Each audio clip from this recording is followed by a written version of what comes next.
السلام علیکم ورحمۃ اللہ وبرکاتہ۔ ایک مرتبہ ایک بادشاہ وزیروں اور مشیروں کے ساتھ دربار لگا کر بیٹھا تھا۔ اس کے سامنے ایک کالے رنگ کا ایک آنکھ والا آدمی لایا گیا جو دیکھنے میں بہت بدصورت تھا۔ لوگوں نے بادشاہ سے شکایت کی کہ یہ اتنا منحوس ہے کہ یہ جو بھی بندہ اسے صبح کے ٹائم سب سے پہلے اسے دیکھتا ہے اس کا پورا دن انتہائی خراب گزرتا ہے، اس کے حالات خراب کر دیتا ہے۔ یہ اس قدر منحوس اور بدصورت اور برا شخص ہے۔ بادشاہ نے کہا کہ جب تک میں تجربہ نہ کر لوں میں اس کو سزا نہیں سنوا سکتا۔ بادشاہ نے اپنے وزیروں اور مشیروں سے کہا کہ کل صبح جب میں اٹھوں تو سب سے پہلے مجھے اس کا دیدار کرایا جائے۔ بادشاہ جب صبح اٹھا تو سب سے پہلے اس کے سامنے وہ کالے رنگ کا ایک آنکھ والا انسان کھڑا کر دیا گیا۔ بادشاہ نے اسے بھیج دیا اور وہ کپڑے پہن کر جانے لگا تیار ہو کر دربار میں، تو جوتی کے اندر ایک بچھو تھا، اس نے اس کے پاؤں کو کاٹ لیا۔ بادشاہ نیلا زرد ہو گیا اور اس کی حالت بہت بگڑ گئی۔ تمام دربار کے مشیروں کو بلایا گیا، طبیبوں کو بلایا گیا اور اس کا علاج کرایا گیا۔ بادشاہ 6-7 دن بستر پر لیٹا رہا۔ جب اس کی طبیعت کچھ بحال ہوئی، جب وہ ٹھیک ہو گیا تو وہ دربار میں آیا اور اس نے کہا کہ اب میں فیصلہ سناتا ہوں۔ یہ آدمی سچ میں ہی منحوس ہے، اس کو شہر بدر کر دیا جائے۔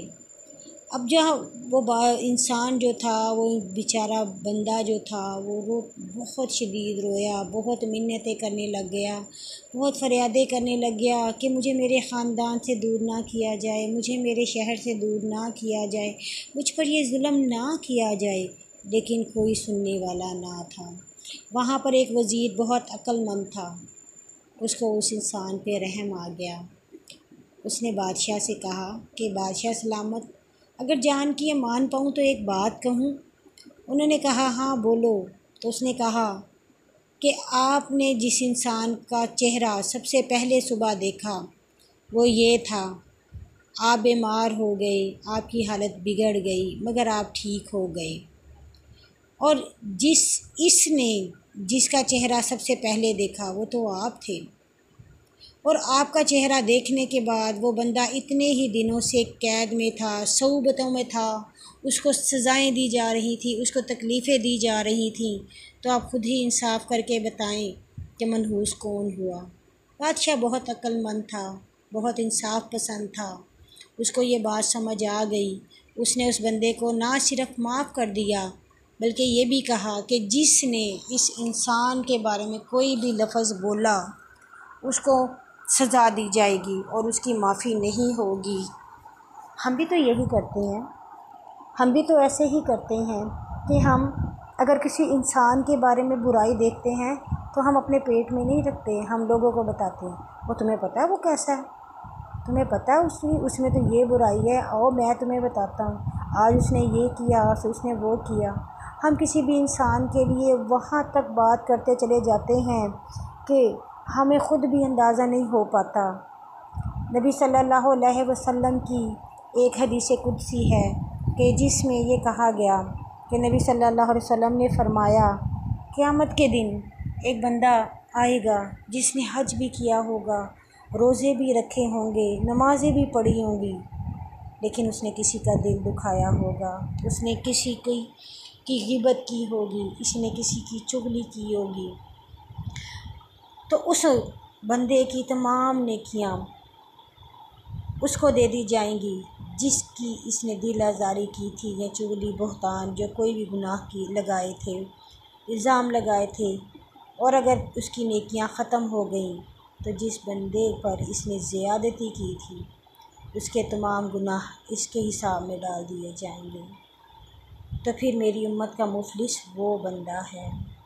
اللہ پاک ہمیں معاف فرما دے، اللہ ہم پہ اپنی رحمت کا نزول فرما۔ جس نے انسان کے اندر برائی دیکھی اور برائی اگر اس کے اندر ہے تو اس نے اس کی غیبت کی، ہم تو بڑے مزے سے کہہ دیتے ہیں مجھے کس چیز کا ڈر ہے، اس میں تو سچ میں یہ برائی ہے۔ اور اگر کسی انسان کا کوئی ایسا عیب جو اس میں ہے اور وہ دوسروں کو بتانا نہیں چاہتا، مگر ہم اس عیب کی تشہیر کر دیتے ہیں، تو ہم نے اس کی غیبت کی۔ اور اگر اس میں وہ برائی نہ تھی اور ہم نے اس پر تھوپ دی، تو ہم نے اس پر بہتان لگایا۔ اس کی معافی نہیں ہے۔ قیامت کے دن تب تک اللہ پاک ہمیں معاف نہیں کرے گا جب تک وہ بندہ ہمیں معاف نہیں کر دے گا۔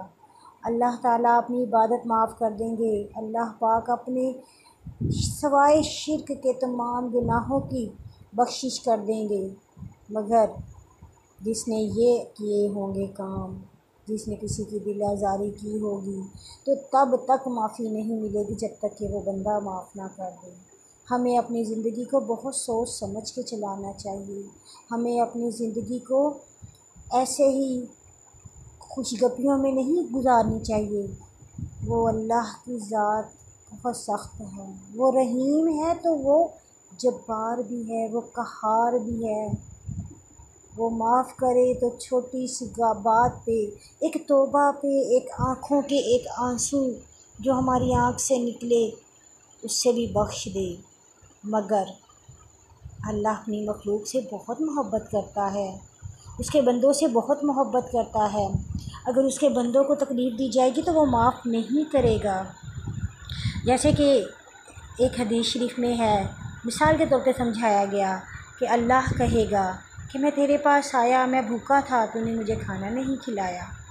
میں تیرے پاس آیا، مجھے پیاس لگی تھی، تو نے مجھے پانی نہیں پلایا۔ بندہ کہے گا اللہ تو خود رزق دینے والا ہے، اللہ تو خود بادشاہی کا مالک ہے، تجھے کیا ضرورت تھی؟ تو اللہ تعالیٰ فرمائیں گے میرا فلاں بندہ تیرے پاس آیا، اسے بھوک لگی تھی، تو نے کھانا نہیں کھلایا۔ فلاں بندے کو لباس چاہیے تھا، تو نے نہیں دیا۔ فلاں بندہ تیرے پاس اپنی غرض لے کے آیا، تو نے پوری نہیں کی۔ تیرے پاس جو تھا وہ کس کا دیا ہوا تھا؟ میرا دیا ہوا تھا، تو کہیں اور سے نہیں لایا تھا، تو کیا میرے دیے ہوئے رزق میں سے میرے بندوں کو نہیں دے سکتا تھا؟